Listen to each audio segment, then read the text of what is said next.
नमस्कार दोस्तों, स्वागत है आपका मेरे चैनल स्प्रेडिंग स्पिरिचुअलिटी में।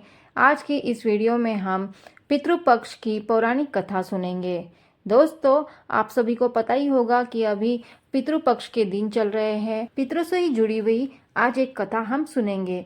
पितृ कभी भी अपने संतानों को परेशान नहीं करना चाहते हैं। वे बहुत ही दयालु होते हैं, लेकिन संतानों की उपेक्षा से दुखी हो जाते हैं, क्योंकि संतान के द्वारा श्राद्ध कर्म और पिंडदान आदि करने पर उन्हें तृप्ति मिलती है और वे अपने संतानों को धन धान्य और खुश रहने का आशीर्वाद देते हैं। पितृ ये नहीं चाहते हैं कि उनकी संतानें उनको तृप्त करने के लिए बहुत कुछ करें। वे श्रद्धा भाव से किए गए श्राद्ध को खुशी के साथ स्वीकारते हैं। कहा भी गया है कि श्रद्धा के बिना श्राद्ध अधूरा है। इसी से जुड़ी एक पौराणिक कथा हम सुनेंगे।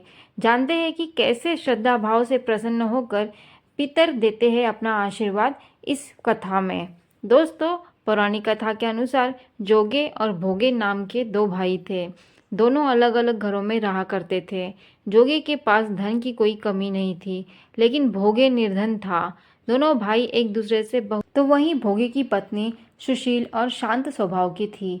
जब पितृ पक्ष आने पर जोगे की पत्नी ने उससे पितरों का श्राद्ध करने के लिए कहा तो जोगे इसे व्यर्थ का कार्य समझकर टालने की कोशिश की।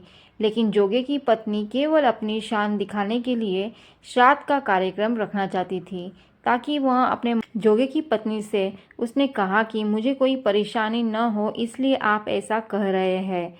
लेकिन मैं सत्य कहती हूँ, मुझे इसमें कोई परेशानी नहीं है। मैं भोगे की पत्नी को बुला लूँगी, हम दोनों मिलकर सारा काम कर लेंगी। दूसरे दिन भोगे की पत्नी सुबह आकर सारा कार्य करवाने लगी। उसने अनेक पकवान बनाए, फिर सभी का काम निपटाने के बाद अपने घर वापस आ गई, क्योंकि उसे भी पितरों का तर्पण करना था। जब पितर भूमि पर उतरे, जब वे जोगे के यहाँ गए तो देखा कि उसने ससुराल पक्ष के सभी लोग को भोजन पर जुटे हुए हैं। वहाँ ये सब देखकर बहुत निराश हुए।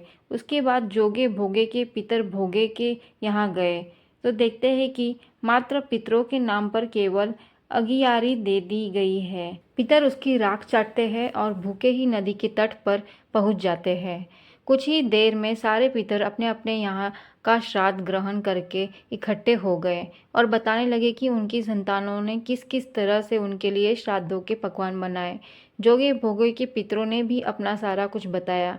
उन्होंने सोचा कि अगर भोगे निर्धन न होता और श्राद्ध करने में समर्थ होता तो शायद उन्हें भूखा वापस नहीं जाना पड़ता, क्योंकि भोगे के घर में तो खाने के लिए 2 जन की भी रोटी नहीं थी। ये सारी बातें सोचकर पितरों को भोगे पर दया आ गई। अचानक से वे नाच नाच कर गाने लगे कि भोगे के घर धन हो जाए, भोगे के घर धन हो जाए।